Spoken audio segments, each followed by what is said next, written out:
Retirement एक प्रवृत्ति होती है, ये कोई गवर्नमेंट जॉब नहीं कि गवर्नमेंट ने आपको देखा भाई you are a useless person और लात मार के निकाल दिया। रिटायर का मतलब होता है कि अब आप किसी काम के नहीं बचे हो, यूजलेस पर्सन हो गए। इसलिए ये ड्रामा पाखंड बंद करो। रिटायरमेंट एक बड़ा नेगेटिव, एक हारा हुआ शब्द है, ठीक है। इस दिन महंगाई दर से 0.1% भी ऊपर चले गया ना, तो जितने करोड़पति अरबपति लोग हैं ना, सारे एफडीआर कर देंगे 5-5 साल के लिए। अब आती बात तो फिर पैसा कहाँ इन्वेस्ट करें भाई।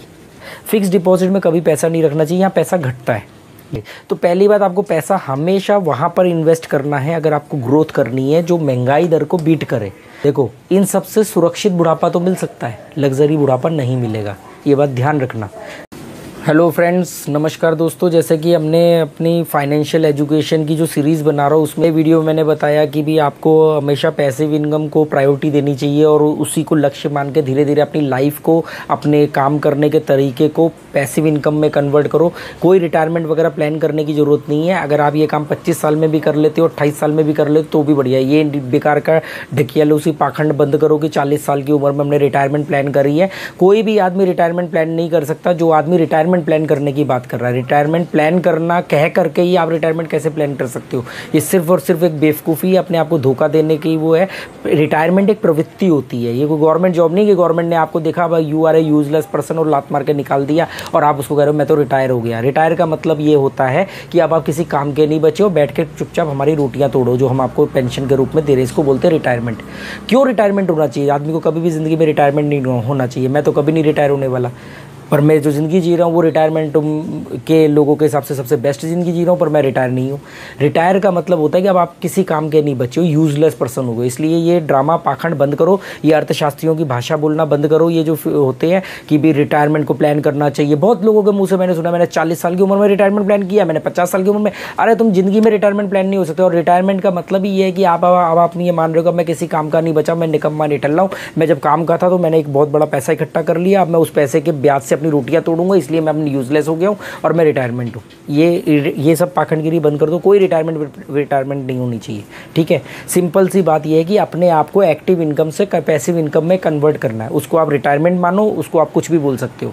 रिटायरमेंट एक बड़ा नेगेटिव, एक हारा हुआ शब्द है, ठीक है। इसलिए रिटायरमेंट के मतलब क्या होता है कि एक बूढ़ा व्यक्ति, एक व्यक्ति जिसने अपनी पूरी ज़िंदगी में बहुत मेहनत कर ली, अब वो थक गया है, अब उसने बहुत पैसा कमा लिया, अब वो रिटायर हो गया। क्या रिटायर हो जाएगा? रोटी खाना बंद कर दोगे, लेटरिन जाना बंद कर दोगे, बातें करना बंद कर दोगे, राय बनाना बंद कर दोगे। क्या करोगे रिटायरमेंट होकर के? सारे काम तो करोगे। तो रिटायरमेंट की छवि अपने ऊपर क्यों लाद रहे हो, ठीक है। तो अब हमने बात करी थी एक्टिव इनकम से पैसिव इनकम में। फिर मैंने बताया था कि अपना जो पैसा है वो कभी भी सेविंग अकाउंट में एक लिमिट से ज़्यादा पैसा नहीं रखना है। थोड़ा बहुत पैसा रखना है 1-2 महीने के खर्चे के अलावा। और बात पर सेविंग अकाउंट से पैसा नहीं निकालना है। पूरे महीने का पैसा एक साथ निकाल के अपने घर में रख लो। अगर महीने में आपका 15,000 का खर्चा है तो 15,000 रुपये एक बार निकालो, ना कि बार, या 5-5 हज़ार करके 3 बार मैक्सिमम। ऐसा नहीं कि 500 रुपये चाहिए तो मुँह उठा करके ATM के पास पहुँच गए। ये छिछोरी हरकतें बंद कर दो, ठीक है। अब आती बात तो फिर पैसा कहाँ इन्वेस्ट करें भाई। तो सबसे पहला सवाल होता है कि मैं आपको ये बताऊंगा शुरू में कई वीडियो में कि पैसा कहाँ इन्वेस्ट नहीं करना है। तो जैसे हमने बोला कि सेविंग अकाउंट में पैसा रखने का कोई तुक नहीं बनता। वो 3% 4% का ब्याज नहीं होता, वो तो कोई तुक ही नहीं बनता, ठीक है। 7% 8% की महंगाई दर है, 3% आप पैसा लेकर के 4% आप पैसा लेके खुश हो रहे हो, ठीक है। ये मूर्खों के लिए तो ठीक है। दूसरी बात, आपको ये पैसा कहाँ इन्वेस्ट और नहीं करना है, जिसमें कि आप देखोगे सबसे मशहूर जो इन्वेस्टमेंट सोर्स होता है, रिलायबल इन्वेस्टमेंट सोर्स होता है, विश्वसनीय जो इन्वेस्टमेंट निवेश का जो स्रोत होता है वो होता है FD, फिक्स डिपॉजिट। पूरी दुनिया फिक्स डिपॉजिट, हिंदुस्तानी खास तौर पे फिक्स डिपॉजिट, उस फिक्स डिपॉजिट बोलते हैं कि आपने एक रकम को फिक्स कर दिया इतने साल के लिए और उसमें आपको एक श्योर शॉट गारंटेड इतना तो मिलेगा ही मिलेगा, ठीक है। सोचो आप अपना भेजा लगाओ, अगर बचाओ कुछ भेजा, कि कोई आदमी गारंटी क्यों देगा आपको पैसे का? उसको मालूम है कि मार्केट की जो दर चल रही है, महंगाई दर 7% है, ठीक है। ये बढ़ेगी या घटेगी? बढ़ेगी तो ये 10% तक जा सकती है, इससे ऊपर भी जा सकती है। घटेगी तो ये कभी भी महंगाई दर जो है घटने के बाद में ये कभी भी इसमें ज़्यादा वेरिएशन आएगा नहीं, 1-1.5-2% से ऊपर का वेरिएशन नहीं आएगा।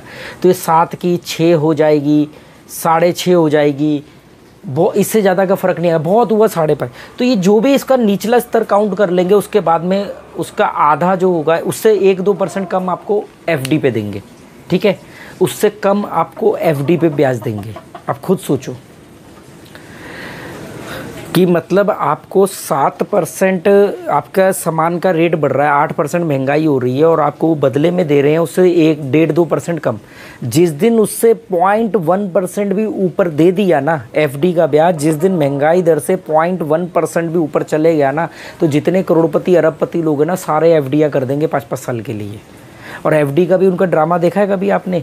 1 साल से कम के लिए होगा तो ब्याज कम मिलेगा, 3 साल से ज़्यादा के लिए होगा तो भी ब्याज कम मिलेगा, क्योंकि उनके भी हाथ पैर फूलते हैं, कहीं कुछ ऐसी अनहोनी घटना घट गई और 3 साल बाद मालूम पड़ा जी कि महंगाई दर बीट कर गई, इसलिए गारंटी नहीं देते। तो 3 साल के बाद में उनको श्योर शॉट नहीं होता है, फिर वो और उसको कम देते हैं। मतलब आपको जो फिक्स डिपॉजिट में 1 से 3 साल के बीच में थोड़ा ज़्यादा ब्याज मिलता है, 3 साल से ज़्यादा के लिए भी कम ब्याज मिलेगा, 5 साल से ज़्यादा के लिए उससे कम मिलेगा, और 1 साल से कम के लिए तो मिलता ही कम है। ठीक है, तो ये बात ध्यान रखना। फिक्स डिपॉजिट में कभी पैसा नहीं रखना चाहिए, यहाँ पैसा घटता है, यहाँ पैसा घटता है, ये एक बात ध्यान रखना। आपका नुकसान होता है। कैसे नुकसान होता है? वैसे तो मैंने समझा दिया है, फिर भी मैं एक डिटेल में आपको बता देता हूँ कि मान लो महंगाई दर जो है वो 7% चल रही है, जैसे अभी 7% महंगाई दर है। ठीक है, एफडी का ब्याज, पोस्ट ऑफिस की स्कीम का ब्याज, किसी भी इस तरह की स्कीम का ब्याज जिसके वो गारंटेड आपको पैसा देते कि इतना तो आपको मिलेगा ही मिलेगा, जिस पर आप संतुष्ट हो जाते हो, वो हमेशा इससे 1, 1.5, 2% कम होगा। हम मोटा मोटा मान लेते हैं कि 2% कम है। ठीक है, अब आपने 1 लाख रुपए की, ऐसे दिख रहा है या इधर आऊँ, ऐसे कर लेते हैं। अब मान लेते हैं हम कि आपने, देखो ये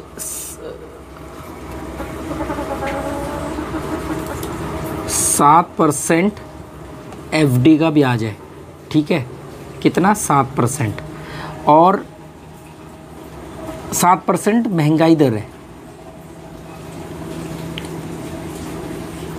7% हमारी महंगाई दर है। एफडी का ब्याज आपको आज की डेट में जो मिल रहा है 5-5.5% के आसपास का मिल रहा है। अब आपने 1 लाख रुपए का, 1 लाख रुपए की आपने एफडी करी, 1 लाख रुपए की आपने एफडी कर दी, और मान लेते हैं 1 साल के लिए करी। कितना मिला 1 साल के बाद? 1 साल के बाद आपको मिला 1,05,000। आपको हो गए 5,000 रुपये कमाई हो गई। ठीक है, कितनी कमाई हो गई? 5,000 रुपये कमाई हो गई। 5,000 रुपये आपको प्रॉफिट हो गया। आपको हो गया ठीक है जी, बहुत बढ़िया हो गया। अब आपने ये किया मान लो 2022 में, ठीक है, और ये हुआ आपका 2023 में। 1 साल में मैच्योर हो गई, आपका 5,000 रुपये आपको फालतू मिल गया। इसीलिए सारे बुड्ढे शुड्ढे जितने भी पिछली पीढ़ी के लोग हैं वो एफडी के पीछे भागते हैं कि गारंटीड है जी 5,000 रुपये मिल गए, 10 लाख पे 50,000 रुपये मिल गए। अब मैं कह रहा हूँ कि 2022 में आपने जो सामान खरीदा 1 लाख रुपए का, आपने परचेज़ किया कोई सामान 1 लाख रुपए का,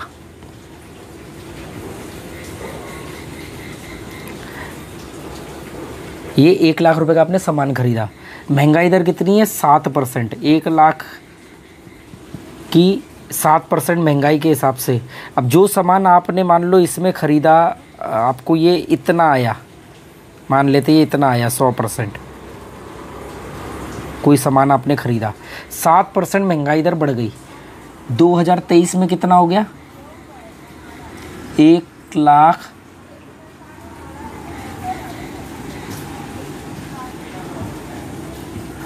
वही सामान जो आपने 1 लाख रुपए का 100% सामान खरीदा, वो सामान 1,07,000 का 100% आएगा।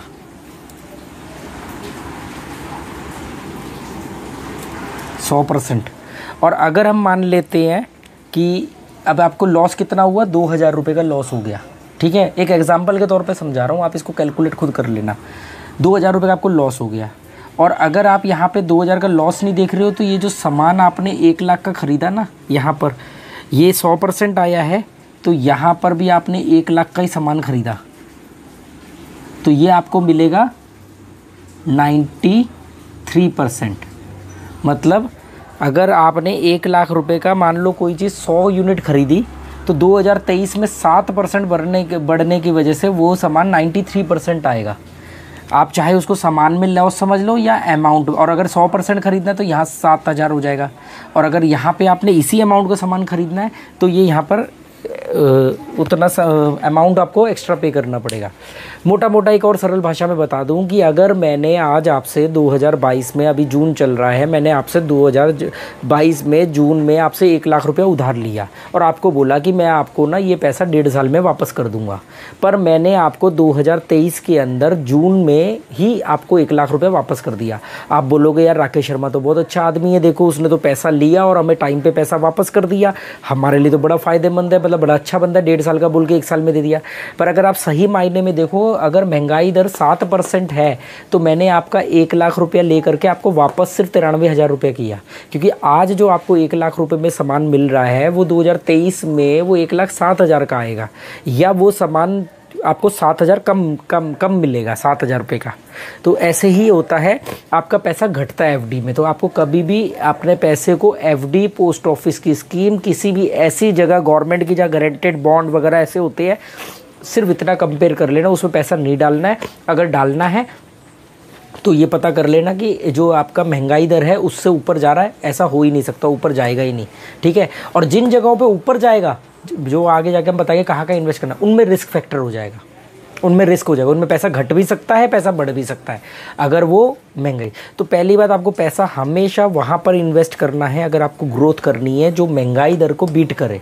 अगर 7% महंगाई है तो आपको 9, 10, 12% के ऊपर पैसा डालना है कि साल का इतना तो मिले। 10% महंगाई हो जाती है कल को तो आपको 12%, 13% के ऊपर पैसा डालना है, ताकि हर वक्त आपको जितना भी पैसा आपका पैसा कमा करके दे, वो पैसे से आपका पैसा बढ़े ना कि घटे। एफडी में डालोगे घटेगा, सेविंग अकाउंट में डालोगे घटेगा, पोस्ट ऑफिस की स्कीम में डालोगे घटेगा, गवर्नमेंट के बॉन्ड में डालोगे जिनका भी इंटरेस्ट गारंटेड है और एफडी के रिटर्न से महंगाई दर से कम है तो पैसा घटेगा। महंगाई दर को बीट करना है। देखो, इन सबसे सुरक्षित बुढ़ापा तो मिल सकता है, लग्जरी बुढ़ापा नहीं मिलेगा, ये बात ध्यान रखना। पूरी ज़िंदगी बैंड बजाने के बाद में, अपनी ज़िंदगी को खच्चर की तरह जीने के बाद में और पैसे को इन्वेस्ट करने के बाद में आपको सिर्फ सुरक्षित बुढ़ापा मिलेगा, लग्जरी बुढ़ापा नहीं मिलेगा। लग्जरी बुढ़ापे के लिए आपको अभी से काम करना पड़ेगा। तो आने वाले वीडियो में बताएंगे कि कहाँ कहाँ पे हमें इसको इन्वेस्ट करना चाहिए। उम्मीद करता हूँ आपको ये वीडियो समझ में आया होगा। थोड़ा कॉम्प्लिकेटेड है क्योंकि फाइनेंशियल एजुकेशन है, मैथ इसमें इन्वॉल्व है, तो थोड़ा सा बोरिंग हो सकता है, पर ये बहुत इंपॉर्टेंट चीज़ है। ये एक पान वाले से लेकर के सड़क पर सब्जी वाले बेचने वाले से लेकर के एक बड़े बिजनेसमैन के लिए भी जरूरी है। उसको पैसा इन्वेस्ट करना नहीं आता है, कमाना तो आता है, आप लोगों को इन्वेस्ट करना नहीं आता है। तो वो बहुत ज़रूरी है ताकि आपका पैसा आपके लिए पैसा कमाए और आप बहुत जल्द से जल्द फाइनेंशियल फ्रीडम में आ जाए। तो okay, good bye, thank you.